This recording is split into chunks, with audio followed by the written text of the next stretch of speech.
Nodal coordinator আছেন professor Ashis Majumdar, তিনি যাদবপুর বিশ্ববিদ্যালয়ের অধ্যাপক, তিনি আমাদের মাঝে উপস্থিত আছেন। চিফ এক্সিকিউটিভ অফিসার উনি তো যোগদান করতে পারেননি।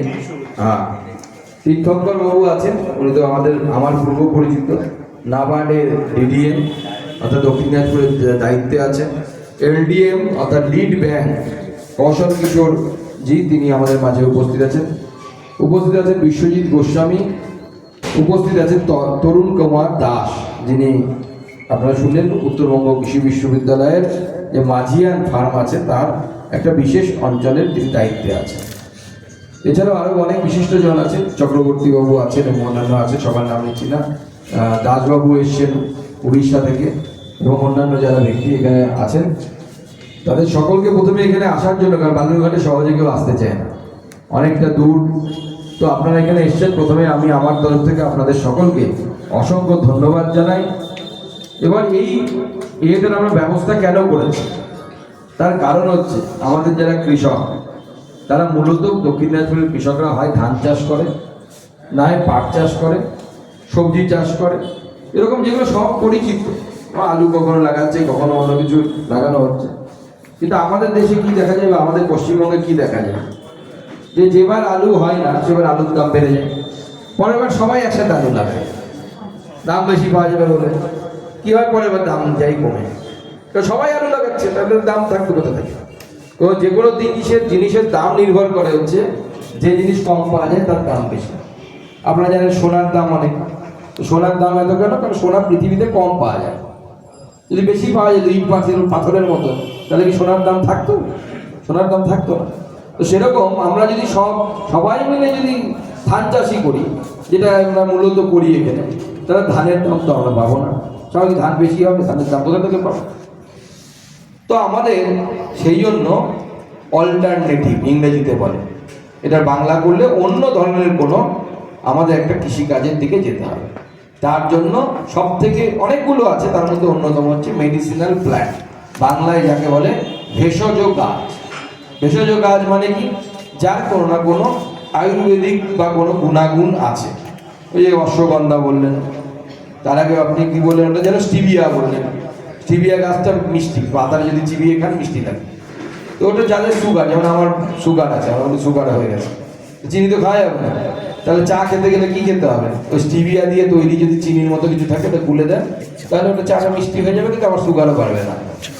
তাহলে এই জিনিসপত্রগুলো দাম বা গোটা পৃথিবীতে চাহিদা বাড়ছে। কেন চাহিদা বাড়ছে? ওই যে আমাদের যিনি ঘোষক ছিলেন, নামটা আমি ভুলে গেলাম, ডক্টর সৌম্যজিৎ বিশ্বাস, উনি বললেন কোভিডের আগে আমাদের এত এক্সপোর্ট ছিল, ইংরেজিতে বলছে, অনেকে হয়তো বুঝতে পারছে, অনেকে বুঝতে পারছে না। এক্সপোর্ট মানে ভারত বিদেশে কি কি পাঠায় সেটাকে বলে এক্সপোর্ট, আর যেটা বিদেশ থেকে আমরা নিই সেটা হচ্ছে ইম্পোর্ট। আমরা বাংলাদেশে আগে ট্রাক ভরে ভরে পাঠাতাম না, পেঁয়াজ যেত, ওটা হচ্ছে এক্সপোর্ট। আর বাংলাদেশ থেকে কিছু নিলে পরে সেটাকে আমরা বলেছি ইম্পোর্ট, কাপড় আসতে পারে। তো আগে যতগুলো এই মেডিসিনাল গাছ যেত, এখন বিদেশের মাটিতে হু হু করে বেড়ে যাচ্ছে। সবাই বিদেশিরা বলছে যে ইন্ডিয়া থেকে ভালো মেডিসিনাল প্ল্যান্ট আমাদের চাই, অশ্বগন্ধা চাই, এই চাই, ওই চাই, অনেক আছে, এর লিস্ট আছে। এগুলোর চাষ যদি আমাদের কৃষকরা করে তাহলে কি হবে? তাহলে সে যে ধানের জায়গায় যে পরিমাণ ধান রোজগার হচ্ছে, ওইটুকু জায়গার মধ্যে অনেক বেশি মেডিসিনাল প্ল্যান্ট, মানে অনেক রোজগার বেশি হবে। এবং সেই রোজগারটা কি বললেন যে একটা বড় অ্যামাউন্টে করতে হবে, একজন কৃষক করে হবে। কিন্তু 10 জন, 50 জন, 100 জন, 200 জন, 300 জন কৃষক যখন একসাথে একটা এফপিও তৈরি করে, আমাদের এখানে অলরেডি একটা এফপিও আছে, আমাদের কৃষিকান্তি এফপিও, সেই এফপিওর মাধ্যমে হোক বা নিজেরা নতুন করে এফপিও তৈরি করতে পারেন, সেই করে যদি আমরা করি তখন অনেকটা অ্যামাউন্টে তৈরি হবে।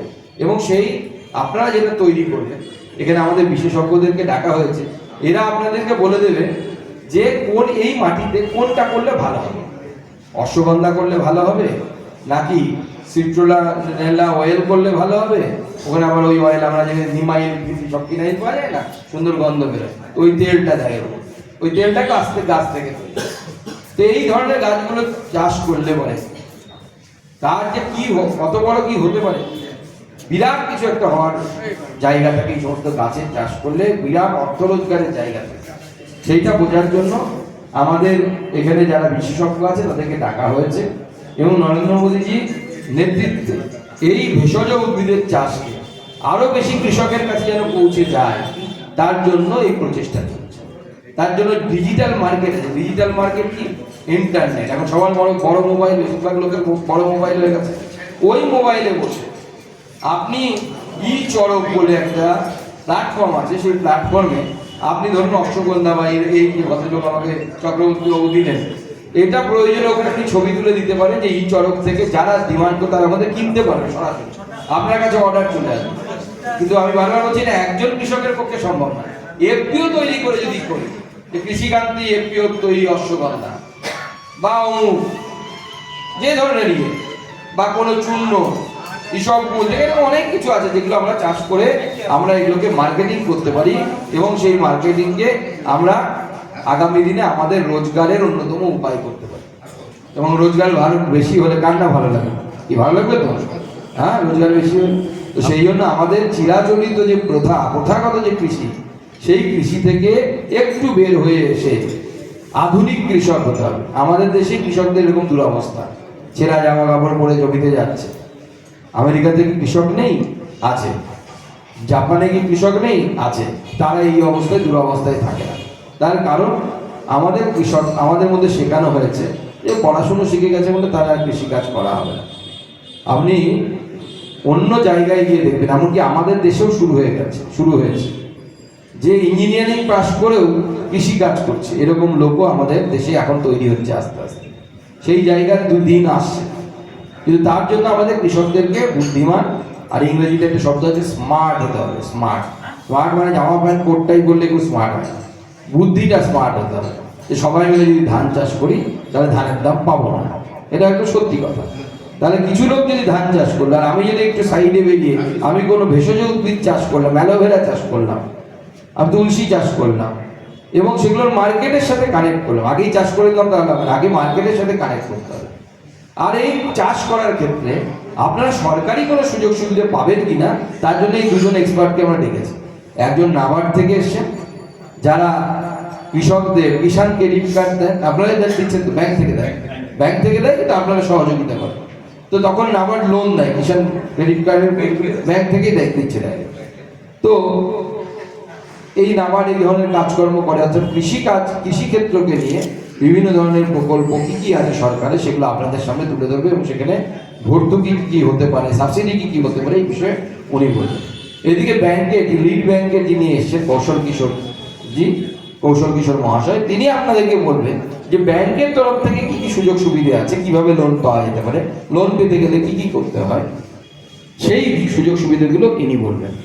আর চাষ কিভাবে করতে হবে, বিজ্ঞানী আছে তারাও বলবেন। আর যারা হাতে কলমে করেছে, যারা আমাদের এসকে দাসবাবু আছে, ওখানে আমাদের ভাই আছে নদিয়া থেকে এসছে, এরকম যারা আছে তারা আপনাদেরকে দেখাবে যে আমরা হাতে কলমে এটা করেছি।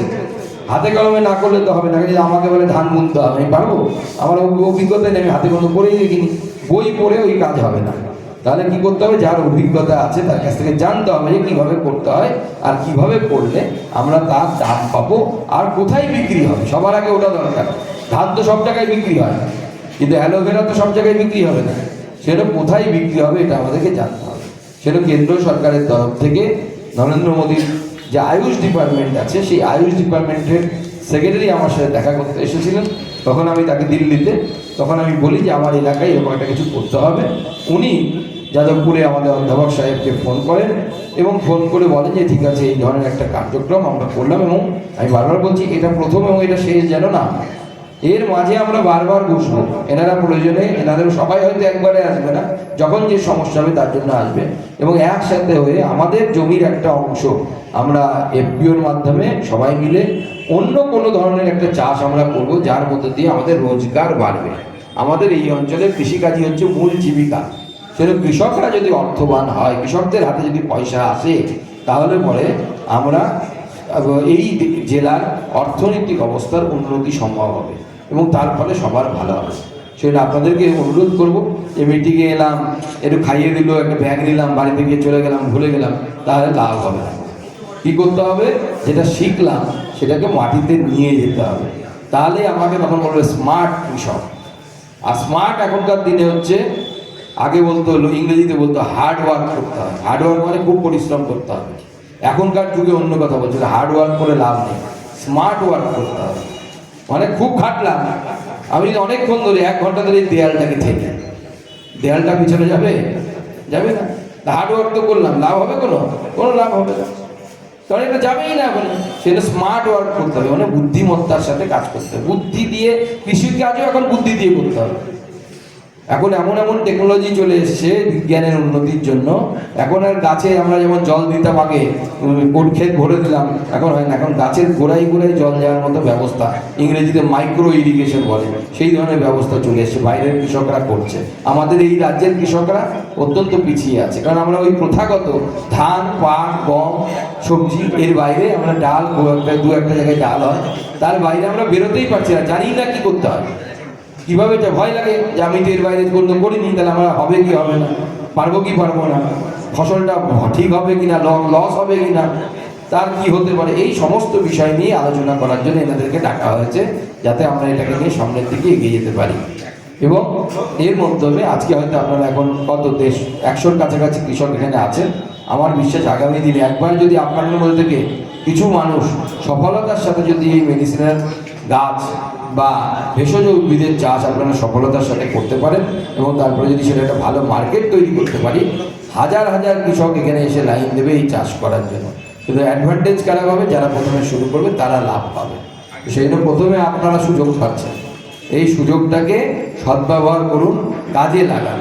যারা নিজেরা সফল হয়েছে তারা আপনাদেরকে দেখাবে যে কি করতেন তারা, কি করে তাদের সফলতা এসছে, কত রোজগার হয়, খরচ কত, বিক্রি করলে পাবো কত, লাভ কত, সমস্ত কিছু আপনাদেরকে এখানে দেখানো হবে, এবং এরা নিজেদের অভিজ্ঞতা থেকে সেটা আপনাদেরকে দেখাবে। সেই জন্য আপনারা সকলে মিলে এই কাজে ব্রতী হন। আমাদের তরফ থেকে বা আমার তরফ থেকে যা যা সহযোগিতা করা সম্ভব আমি আপনাদেরকে সেই সহযোগিতা করব। যেরকম সবসময় আমাকে পাশে পান, সেইভাবেই পাশে পাবেন। সবাইকে নমস্কার এবং অভিনন্দন জানিয়ে আমার বক্তব্য এখানে শেষ করি।